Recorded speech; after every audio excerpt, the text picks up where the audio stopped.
Okay, so we're going to have a look at how we do the weaving design. Now, if you want to do the weaving, you need to do this before you do anything else. So what will we need for our weaving design? We will need our exterior panel. So this has been cut to the size that the pattern tells me to cut. It's made in faux leather. You could make it in cork. Any non-woven, non-fraying material will work. You could probably do this in waterproof canvas, but I've never tried it, so I'm saying cork or faux leather really is the ideal way. You're not going to have shaped it at all, you're just going to cut it to the measurements. You're going to need some weaving strips, and the pattern does tell you how many and how long. These are some that I had left over from a previous project, so I'm just going to use these because I've already got them. These are just slightly less than 1/4 inch in width. So I've got a handful there. You don't need masses and masses of them, and you can use scraps of faux leather or cork to do this. Again, the weaving strips need to be made from a non-fraying fabric, so faux leather or cork or something of that ilk. You could, however, use ribbon. 1/4 inch ribbon would work. It may be you maybe find it pulls in slightly, but it depends how thick the ribbon is. We cut these slightly less than 1/4 inch because the cuts that we make in our exterior fabric are 1/4 inch, and we don't want it to pucker at the sides of the cuts. So I say a scant 1/4 inch, at a little less than 1/4 inch. 1/16 inch is probably all. We need our template, which we printed out, and I'm cutting along this bottom line and up there, and then along the bottom line and up there, which will give me 2 templates. So I'm going to, and you'll also need a sharp craft knife. Now put a new blade in your craft knife. I don't care what sort of craft knife you want to use. There's hundreds and hundreds of different designs. I've got loads and loads and loads of them. Different blades, different sorts. I mean, literally dozens of them, and it really will depend on what you find most comfortable to use. This one was a cheap and cheerful one, which I think I bought from one of those well-known German supermarkets, possibly Aldi, I think. And I use this one. It sits quite nicely in my hand, and I like the fact that this one's got sort of grippy bits, because when I get hold of it, I kind of get hold of it in the right place, and it holds on. It's personal preference. And you'll need some masking tape or decorator's tape, whatever you want to call that. Now take your first template, and I'm just going to trim off a little bit more because I haven't managed to cut right on that line apparently.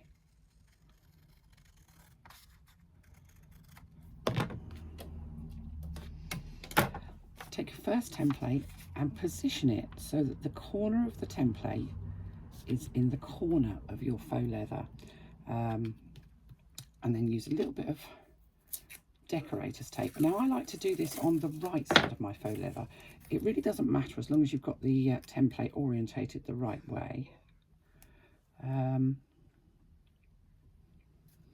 Just a little bit of decorator's tape or masking tape. It really depends where you are in the world, because I know in America they generally call it decorator's tape. Here it tends to be masking tape. And I've made a pig's ear of that. Look at that. It's all coming off in bits and pieces. Let's try and get that. So I've actually got a whole piece. Nope, still coming off in bits and pieces. Never mind, it doesn't really matter. It's just to secure this template in place, and it makes sure you make sure that the template doesn't move, because if it does, then your measurements for your cuts are going to be completely out of kilter. On the sides and the bottom, you can just fold the tape over, but trying to do weaving without doing that, without taping it down, is, oh, look, we finally got back to the tape, so we've actually got, is not a good idea. You need this to be very secure so it doesn't move. Our cuts are literally only 1/8 inch apart, so you don't want your template moving at all. Make sure you've got a cutting mat. I generally use the same cutting mat for all of my cutting out of weave designs. It does get a bit cut up in places, so you might want to use an old cutting mat. And all I'm going to do is I'm going to make a cut in each of these lines. Be very accurate, make sure you stay on the lines. Draw your, I also have a pointy blade on my craft knife. I have got another craft knife that's got a slightly rounded end, pointy blade, and I start by pushing the blade right in at the top of the mark, pushing it down and pulling that blade down towards my body. And I'm going to go along the bottom row first, because sometimes it's really hard to see which ones you've already done. So if you do it in some kind of an order, so left to right, bottom row, middle row, next row, blah, blah, blah, you're less likely to miss any. Now, if you've got arthritic hands or fingers, sometimes this can be quite hard on the hands. It's entirely achievable. Take it slowly, and if you need to, have a rest midway. When I've done bigger weave designs, my hands get a bit achy. This one is quite a small one. So I've done my first row, the bottom row there.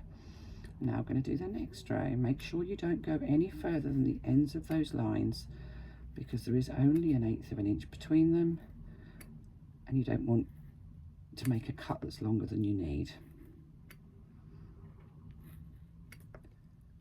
With a decent blade, you shouldn't have any problems. If you find that your blade is dragging the paper that you're using, this is just ordinary cheap and cheerful printer paper, it probably means your blade is dull, so change your blade. And you can pick up blades for these things very cheaply. I tend to buy them in bulk from China because I go through quite a lot. I've also got a craft knife with a ceramic blade, which I quite like. Unfortunately, I don't have any pointed end blades on my ceramic one. I've only got curved ends, and that doesn't work very well for this. The pointed end allows complete accuracy, and you can see it's quite therapeutic. It doesn't take long, and you kind of get into a bit of a rhythm. Now, those of you that have got cutting machines, crickets, scan and cut, and I can't remember what the other one's called, there are several makes. You can turn this into an SVG file and use a cutting machine. However, cutting machines don't cut as fine a line as a craft knife does, and you end up with not so much a cut but a hole, a very thin hole, and to my mind, that doesn't give as good a finish to your weaving. So if you really feel you can't use this, you can use a cutting machine. I am not including SVG files in this because I really don't like it done with an done with a cutting machine. It doesn't look as effective. But if that's the only way you can do it, and you want to do the weaving, then you can digitize this into an SVG file and use your machine to make these cutting holes. So I've made all my nice cutting holes, and now I'm going to carefully remove my template. And we used masking tape because masking tape will come off of the faux leather without leaving a nasty sticky residue. And it's quite difficult to see, you can't see them, but if you give it a little tug, you can see that they're there, those holes are there. And I'm going to take my first weaving strip, and I'm going to find I've got a little screwdriver that I like to use. Oh, have I? Where's it gone? Oh no, I've hidden it somewhere.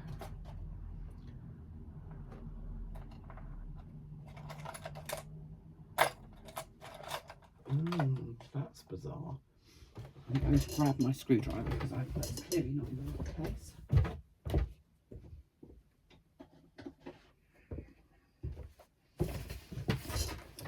I like to use a small screwdriver, a flat-bladed screwdriver, just to push those weaving strips through. It just helps me. It's only something that that's not the one.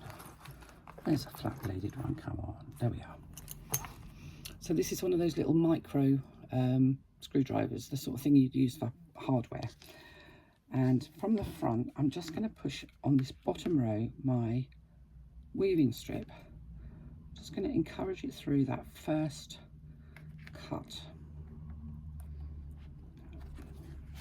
So there you can see it's just pushed through that first cut, and it's gone through by about 1/2 inch, which is about right. And all I'm going to do is I'm going to take my weaving strip, and in the same way as you might have done when you were a child at school, I'm going to weave it in and out of those cuts. So go through one, pull. Don't pull it so tight that it's puckering the faux leather, and turn it over.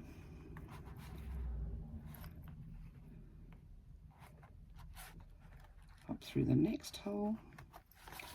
Do it very, very gently. So these are 1/8 of an inch apart. If you do them, if you pull it or you're tugging on it, you will rip the faux leather because they are very close together. It's surprisingly stable once it's done. And you'll have two options for finishing this off, because normally I would glue the ends and then top stitch around the outside. In this instance, we're going to be putting Decaville light on the back, so you don't actually need to if you don't want to. It's a personal preference. So I'm just going to keep going in and out. I'm just using this little screwdriver just to kind of encourage those weave strips through. You have to make sure, you have to be very careful you don't miss any. This is a very simple weave design, it's not a complicated one. This is a small project, so I wanted something that was quite simple, but something that will just give it a little bit of extra.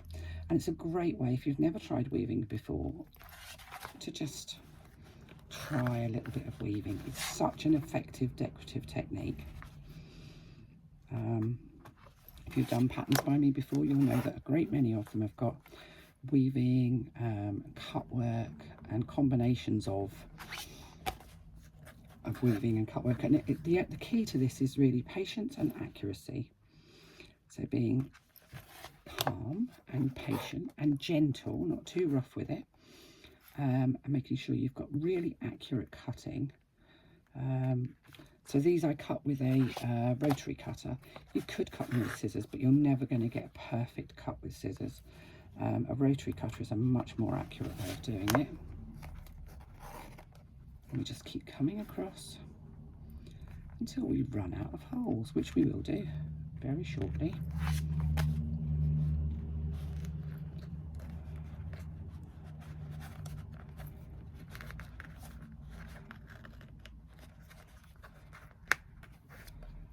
I'm just going to, because my faux leather's gone a bit icky at the end where I'm using my screwdriver to push it through.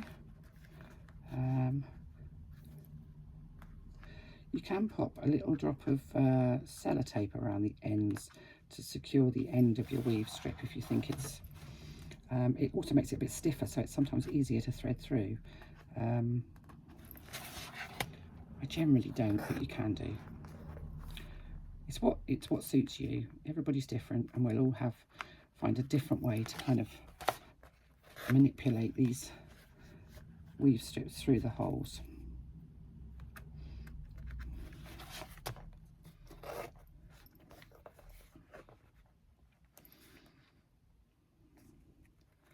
This faux leather that I'm using for weaving is actually a little bit thinner than I would use generally for bag making. It came from China. I saw it on AliExpress and thought, oh, I'm gonna have some of that. I absolutely love it, but it's not man enough to make a whole bag with, but it's great for decorative effects. So there we go. I've done my first row, and you can see I've got quite a lot extra on the end of there. That's fine, I'm just going to leave that. I'm going to come back and start at the beginning of the next row up. And I'm going to do the exact same thing again. So starting by pushing from the front of my faux leather, one end of my weave strip through so that it's through about half an inch, the same as the first one was. And then I'm just going to come back across, going in and out, in and out.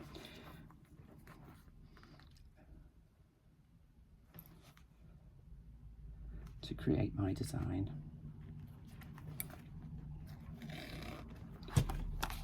And there is a lot of sort of turning it over, backwards and forwards, coming from the front, coming from the back.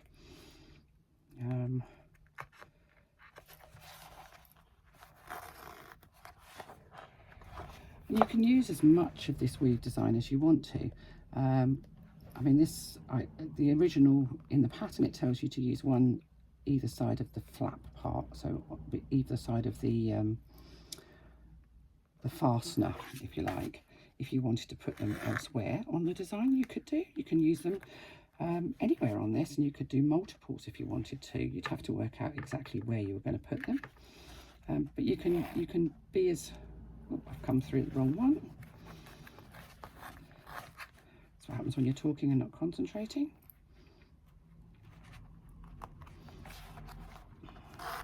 You can be as creative with this as you want to be. It's a really simple weave design, but I find sometimes less is more. I'm not really a great one for that. I like more all the time.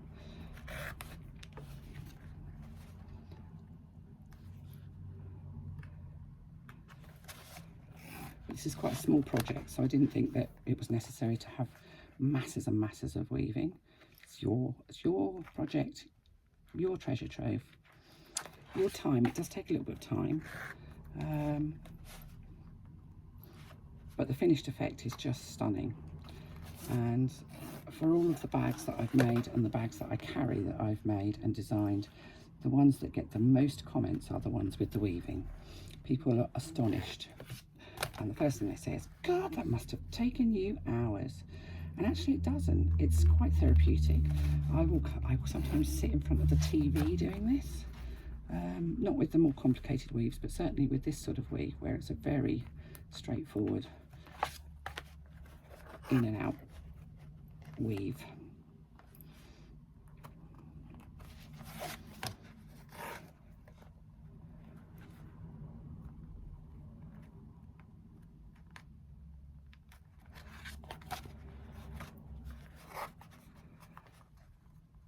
And we're almost at the end of our next row.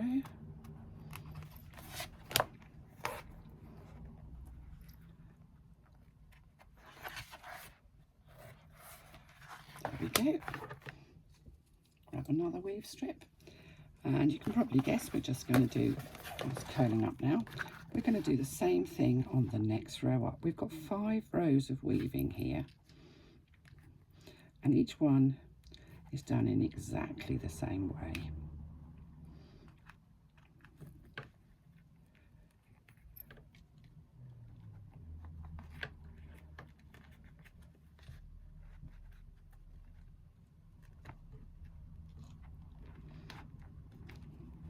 So pull that first one through to the back. Again, about 1/2 inch. You don't want it to go too far because you don't want it to be caught up in the sides, because the side bits are going to be part of the fold over. But actually you can trim off these once you've added extra. I'll show you when we get to the end. We're going to glue these down and trim off a bit. So again, we're going to come all the way across, doing the same as we've just previously done.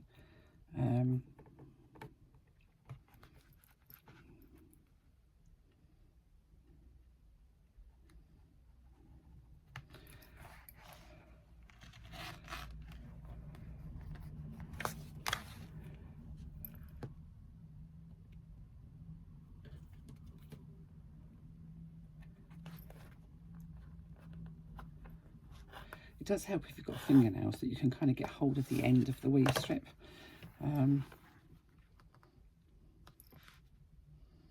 This also looks quite effective if you use the same colour faux leather. So if you use self-coloured faux leather, so using the same as I'm using on the outside, and it gives just sort of a 3D effect.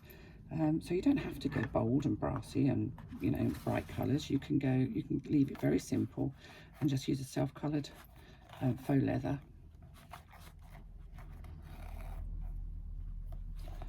If you want to.